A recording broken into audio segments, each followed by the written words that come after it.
Nothing's easy in December, and the Kansas City Chiefs made sure to prove that for us on a game that did not go the way we thought. They did get the win, and with the Chargers loss tonight, will once again take the West. Lot to go over. The fallout from this game coming up with Matt Derrick from ChiefsDigest.com. Going live right here is Locked On Chiefs. From the land of the free and the home of the Chiefs, this is the Locked On Chiefs podcast. Welcome back, everybody. We are live post-game with Matt Derrick from ChiefsDigest.com. The Chiefs have just beaten the Broncos to take at least a share of what's going to be the title. They should wrap that up here very quickly. Not the game we wanted to see coming off of a loss that was very tough last week. This should have been drastically different, yet kind of feels the same. We're going to get into it today. We're brought to you by PrizePicks. Our pals over there are the easiest way to play daily fantasy sports. You just got to use our code LOCKEDON to get a 100% deposit bonus at PrizePicks.com. Thanks for making us your first listen here post-game. Make sure you check out another Locked On show over the next one because we're part of the Locked On Podcast Network, your team every day. And you can find us all over at Chiefs Digest, where Matt lays out all the good news and some of the bad news. Big plus, Matt. You come away as, was this a plus that they came back and maintained their lead, or was this still a minus that they're maybe still hung over from the last ball game? It's a minus. I mean, I didn't think that there was any hangover from the last game, but up 27-0, you've got to put that game away. I mean, you can't let the Broncos get any life. And I mean, the Broncos were teetering. I mean, they were absolutely teetering there at 27-0. And I think you get another defensive stop. You don't turn over the football. You don't give them 14 points at the end of the first half. I think this game plays out completely differently. But you saw it. I mean, with Jerry Jeudy, amongst those guys who were showing some discontentment and disenchantment on the Broncos sideline. We've seen the Broncos on the brink before, that if this season, when they've started to show their emotions and they get frustrated, you put them away and that's the end. And this probably would have been the end of the Broncos season. I mean, this would have been the time for the veterans to start checking out. Now it's just a matter of playing for jobs in 23. They were that close to the brink, I think, but the Chiefs let them back in. They got some emotional burst. I think there was even still a little bit of an emotional burst when Rippon came in. And even though after that touchdown, to throw that he had, it wasn't great for them. I mean, Broncos played with a lot more energy after that 27-0 start. And the Chiefs didn't. They weren't sharp. So minus for the way it finished, but I don't think it has much to do with the Bengals. I think it had a lot more to do with just the Broncos and their energy in this game. I look at this game, and it's a microcosm of really how the season has gone at times for Kansas City. And I say that because Kansas City's offense in the first quarter and a half came out just firing. They were able to do pretty much what they wanted to do. They weren't able to score in the red zone a couple of times early on, but they got points. And I wasn't happy that they didn't get a touchdown on both those drives, but at the same time, they got points. So you felt okay about it. The first 4 drives, they scored. And then all of a sudden, you have a stupid mistake with an interception. And it was a great play by Jewell, don't get me wrong. And then the Broncos go down and score a touchdown. And then the next series, you have a really dumb mistake by Mahomes doing a jump pass and throwing a ball that should have never been thrown. And if he doesn't try to make that a jump pass, it's probably Kansas City may end up going down the field and scoring a touchdown before half and putting this game basically away at that point. Unfortunately, he threw an interception. Broncos go score a touchdown and get the ball to start the second half and score another touchdown and actually make it a game. It was basically a 3-for-1 at that point for the Broncos. And this is an offense that has struggled all year long. And they play against Kansas City, and they just were able to turn it on and go. And I think the most disappointing thing for me is that you're sitting here watching Jerry Jeudy, who is basically one of their only weapons, and he scores 3 touchdowns. You allowed him to score 3 touchdowns in a game where you knew he was going to be their main target. That's my problem as well. And honestly, beyond even that, it's the fact that coming off of a loss last week that you had a lot of trouble swallowing for a number of reasons, you played a quarter and a half of good football, and then you let your foot off completely in every phase. The defense went downhill. Patrick starts making plays, and yes, he can do some of the magic things. Maybe it was great early, but the jump pass was one. Not really understanding where everybody is. I think 2 of those interceptions came off of floating defenders underneath that he just didn't see because he's just continually trying to make something happen. And in this case, he didn't have to, Matt. I think some of this falls on Mahomes as the quarterback tonight to push this too far. Yeah, and I think part of it too for me was that you saw a really sharp decline in the Chiefs' offensive efficiency after the script expired. Remember that opening script that the Chiefs run and Andy Reid loves, is about 15, 20 plays in, but it doesn't include third down. So, and some other, goal line, short yardage plays, doesn't include those. So, there was pretty much a sharp dividing line once you got to the end of that script and when the offense kind of started going into a funk, because I thought the opening script was perfect. And frankly, it was almost frustrating to me to watch because I saw that plays on the first drive when they marched down for the field goal. And I saw like 8 plays that would have been great last week against Cincinnati, and trying to close out the game. It just seemed like they were just trying to move the ball in little tiny chunks, take what was there and move downfield. And they, even though they struggled there at the goal line, getting both those drives in, and had to settle for field goals. The offense was sharp, and really after they got to 20-0, you get the defensive score. The offense kind of petered out for a little bit. They looked a little bit lost and off kilter. So, I think you have to put a large chunk of this comeback on Mahomes because, 3 interceptions will do it. The third interception was, I thought, the most egregious. Even though it didn't end up killing them in the end, that was a bad throw. The first 2 don't bother me as much because they were very athletic plays by the Broncos. The one by Surtain, I get it. Mahomes is trying to make a play, and he throws the ball where he thinks that only his guy can go get it, but it wasn't that good of a throw. He didn't throw it well enough to make sure that only his guy could go get it. Those are mistakes. You can't put it on anybody else. And the turnovers, it wasn't like they were turning over the ball and fumbling or anything like that. Those were Mahomes turnovers. So you got to put them on him. In the end, they survived long enough. And the positive takeaway from this ball game is that should the Chargers lose tonight or certainly next week, you got to hope that this is going to happen, that the Chiefs are going to win a 7th straight AFC West title. It's a little tarnished, I think, because of the outcome of this game. But just for a step back, just as a positive side, I know everybody's kind of frustrated with the way that this game flow went. Being able to say that even now is a big accomplishment. But is that enough to kind of carry you through the rest of this regular season? It's amazing the turnaround that we can have in a matter of minutes, hours, and days with this team. Because I'm old enough to remember earlier this week, there were people asking the Chiefs players and coaches if this divisional championship was going to mean more because it was so easy. And the rest of the week, the division was supposed to be better. And yet the Chiefs just marched through and are taking it. And, in week 14 with 4 more weeks to go, and it was that easy. And now here we are after a game like this. And you see, once again, at 27-0, people were getting ready to carve, new faces on Mount Rushmore. And now all of a sudden, we're talking about, hey, does this now not mean as much? My advice would be for everybody, just take a deep breath, step back and look at the big picture. Is this a perfect team? No, I'm not going to make that case, but nobody's a perfect team. Buffalo has bad wins on their record. The Bengals, for crying out loud, have bad losses on their record. To me, this game doesn't change anything for me. The AFC champion is going to be one of 3 teams, and the Chiefs were one of those 3 teams. Okay.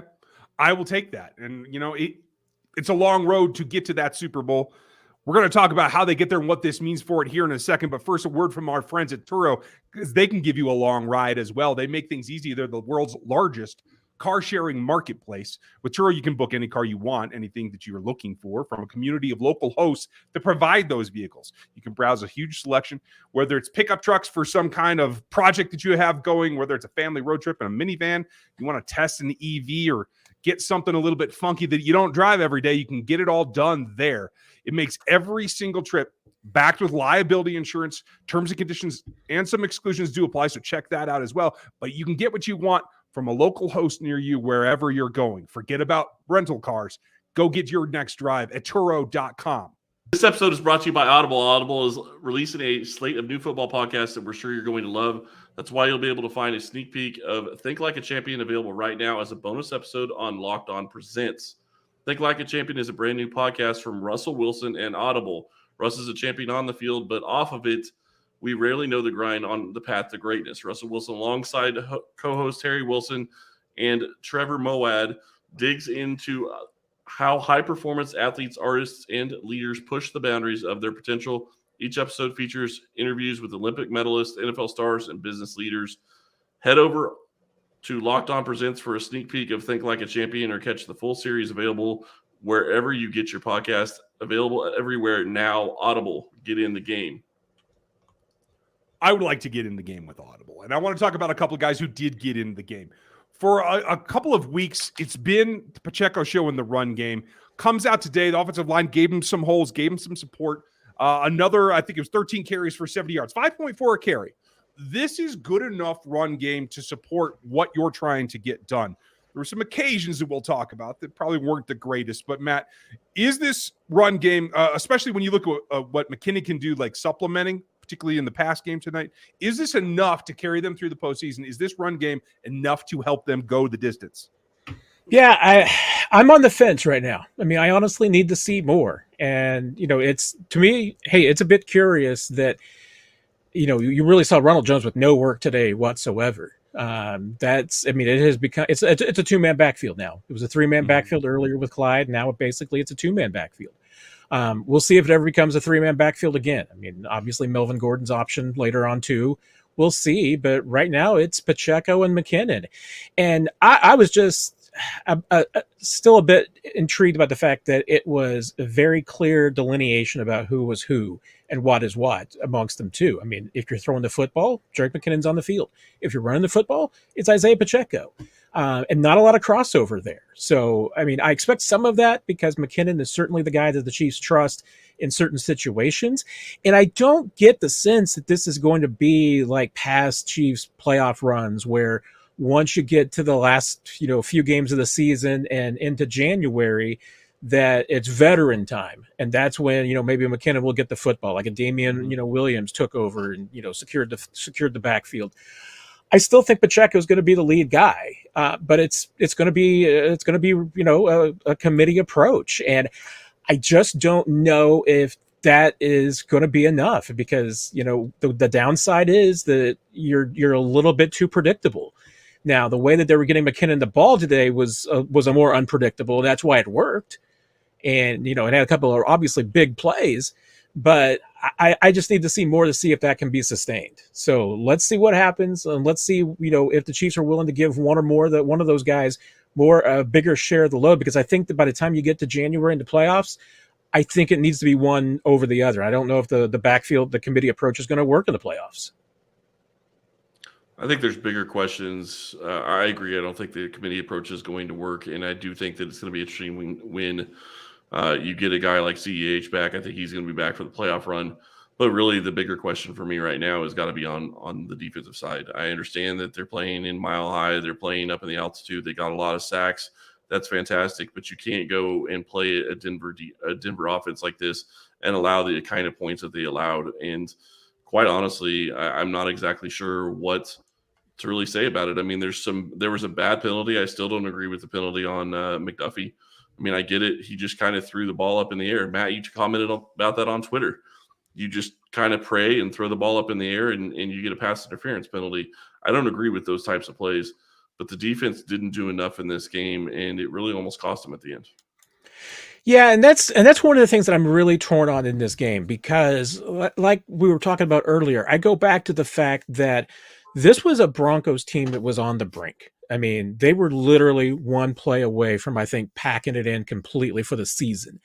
And they were given new life. And that's one thing that you can't do is you can't give a team life. And the turnovers absolutely at the end of the first half did that and kept the Broncos in this game. But the other part of it, too, is that, I mean, these guys are playing. And that was we have all seen a lot of Broncos games because they've been on TV, unfortunately, national television way too much. That was the best Broncos football I've seen all season. Yeah. And it was still not very good because the Chiefs, remember, this is the same Chiefs defense that got no pressure on Joe Burrow last week, and yet they absolutely lived in the Broncos backfield today. And even when the Broncos were making plays, I mean, good grief, it was just Russell Wilson running for his life, escaping, throwing up prayers, and they were getting answered. It wasn't like just fantastic football. And outside of, one very well called and executed screen against the blitz, probably changed this game too. So, the Broncos were one play away probably a half dozen times. 2nd and 34 is another good one. And I probably need I need an explanation from Randy Reid on the penalty on that one too. So we'll talk about that. But this was one play away several times from being an easy Chiefs win. And yes, it's a problem that the Chiefs didn't get that. But I don't necessarily think I can be too hard on this defense because they made plenty of plays. And some of the plays that the Broncos made were pure and utter desperation and prayers that paid off. Jerry Jeudy had 3 touchdowns on the season coming in. He had 3 tonight. At least 2 of those, in my estimation, were confusion in the secondary. One, I do believe Jalen Watson thought he had safety help behind him, which he did not. And then the switch release that McDuffie got caught out of trying to catch up. 2 things that I think was preparation where the defense was not set correctly in the secondary. We haven't seen that much. So I'm with you, Matt. I tend to let that go for now. But this comes back to what you said, being able to seal the deal. This is a team that should have been on the brink. They should have put them out of their misery and let their season be over, and they couldn't get it done. This is also a trend in the last 3 or 4 ball games where the Chiefs offense is not able to do anything in the second half. It's like 6 points in the last 4 quarters. That's an issue. And unfortunately, this is the time of year where trends start to pick up momentum. They kick in more. I'm concerned about the ability to score points when you have to late in ball games. Are you? Sorry, you cut out there a little bit, and Andy Reid just went to the podium, so I missed a little bit of that there. I'm concerned about this 4th quarter string where they're not putting up points. Are you? I think it's a fair question because the Chiefs have gone through this before, and it brings me back to the conversation we were having earlier about the script. And the Chiefs were incredibly productive in the early part of the game when they were on that script, and it's when they start making the transition to the rest of the game plan and start pulling in some things that they have had some struggles. So, yeah, I do. I mean, I think that's a legitimate concern. Some of that may just simply be the time of the season. Maybe it is the Chiefs. And I think that Tay was another good example. I mean, to me, it was similar to the Bengals game last week in that I just felt like the Chiefs were getting away from the things that were working and in the script and made some adjustments that were kind of unnecessary adjustments. If you're able to move the ball with small chunks, keep doing that. And maybe, to a degree, maybe it was the play to McKinnon that Mahomes made that was just the LOL Mahomes play that he always makes. But after that, I hate to say it, but it kind of got into a Madden game kind of game for Mahomes. It was almost like he just felt like he couldn't do anything wrong. And he didn't have to have any, concern and preparation for any throws. And when Mahomes gets into those modes, yeah, he turns over the football. I mean, that's a problem, but I think I need more. I mean, you're right. It's been a few games now where once they get past the script, the offense gets a little off kilter. I don't think that it's as bad as it was maybe at times last year, but if we're having this conversation 2 weeks from now, I'm going to be very concerned.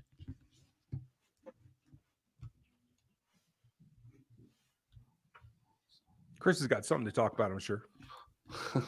It also looked like Mahomes is also focused on Kelsey at times during this game when maybe he should have been looking elsewhere. And that really started causing an issue because it looked like the defense knew he was trying to go with the ball, and that is going to slow the offense down if he keys in on that one guy. Yeah, and it can happen. And that's one of the reasons why, this team needs some guys to step up. And yeah, it was nice to see MVS get the big catch at the end. I mean, that was the one that really kind of put the game away. But that was his first catch of the game. And that's been, a kind of a concern is that, guys like MVS maybe haven't picked up as big of a role as you expect. This game turned into a Kelsey, McKinnon, and Juju game. And outside of that, in the passing game, Chiefs didn't get much production from anybody else. It was tight all the way around. Noah Gray had a couple of good catches, I will say that. He did. But I would agree with you on that. The rest of the offense really needs to take a step up. It'll be interesting to see if Mecole Hardman comes back this week, as he will be eligible, I believe, to come back from IR, and that could actually give them a pretty big boost. Yeah, I would hope so, because Sky Moore got 2 targets.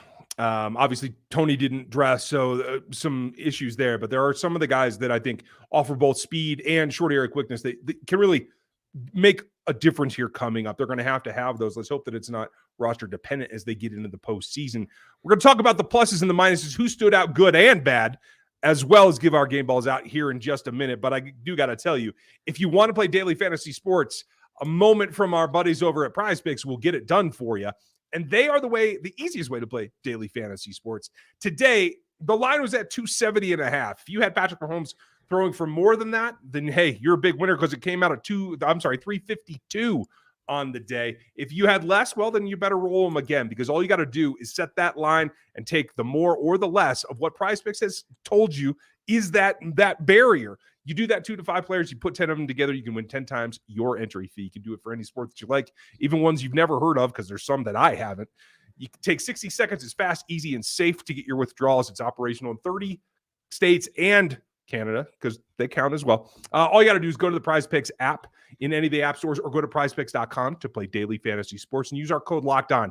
You put $100 in, you get 100 plus. It's 100% deposit bonus with our code Locked On at prizepicks.com. Now, as much as we can belabor the issues that befell this game, there were a couple of standouts as well. I thought George Karlaftis put his best ball game together so far in this one. I also feel like this was a big day for Willie Gay Jr. actually starting to pay off on things that we've expected and he's talked about, Matt. Both those guys stood out to me. Did they to you? Is there somebody that overshadowed them? Yeah, I thought both those guys, really played good games. I mean, once again, I mean, Nick Bolton's always in there for making plays and making tackles that they need. L'Jarius Sneed, I mean, he was about the only guy that could have, stopped that one play that went for the long touchdown. And hey, you beat Willie Gay and you give him a stiff arm. Hats off to you. I mean, he did everything he could, and the interception was a big deal there too. I mean, and offensively, I mean, we talked about, who got things done. I mean, and outside of Mahomes' turnovers and the triumvirate of receivers and Isaiah Pacheco, I mean, that was about the list. I'll nod to Chris. I'll put Noah Gray in that group too.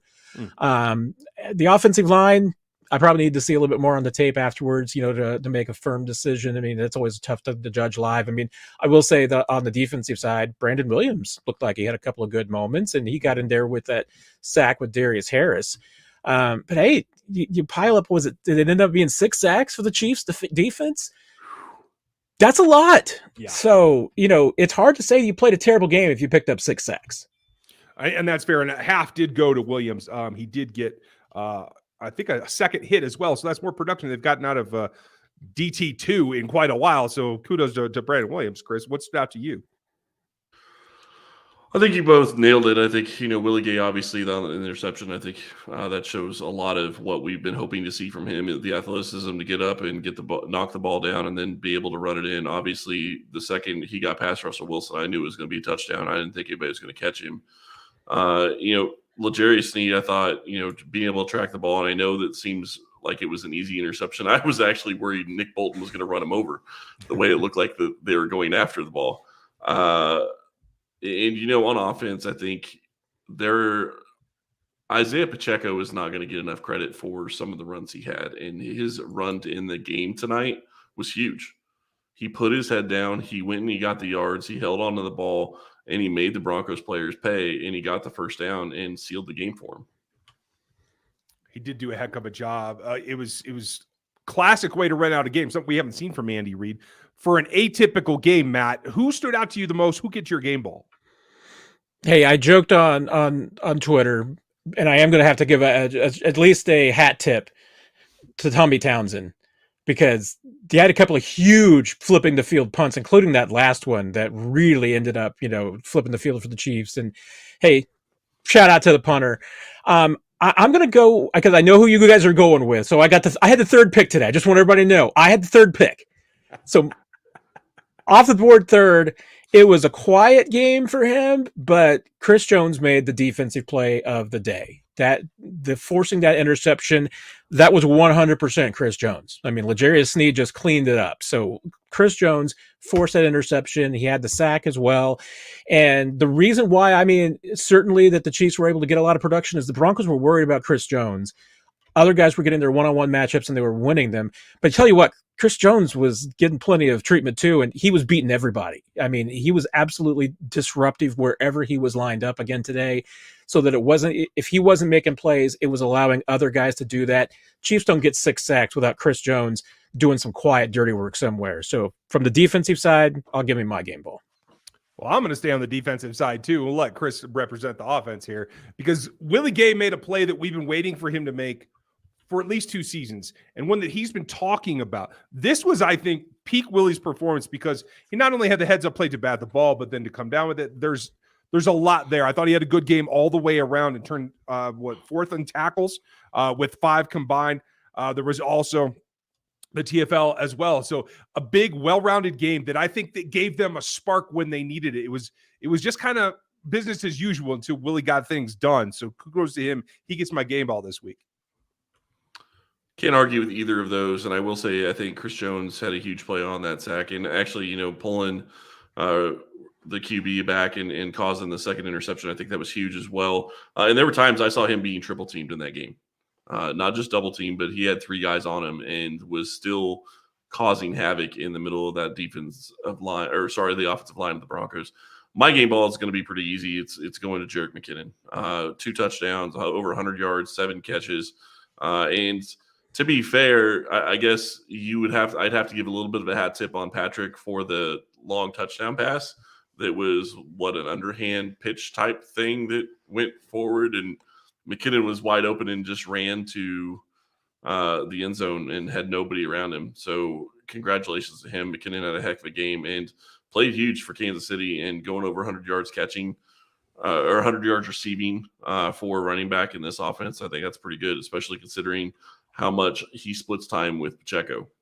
What was really cool about McKinnon is that the game that he had today was really the best game, the biggest game he's had in 5 years. And considering everything that guy has gone through with the injuries and how tough everything was with the 49ers and all the surgeries and everything that he's had, 5 years later, I mean, remember his last 100-yard receiving game, his last 2 touchdown game, all of those were more than 5 years ago before Mahomes had ever played his first NFL game.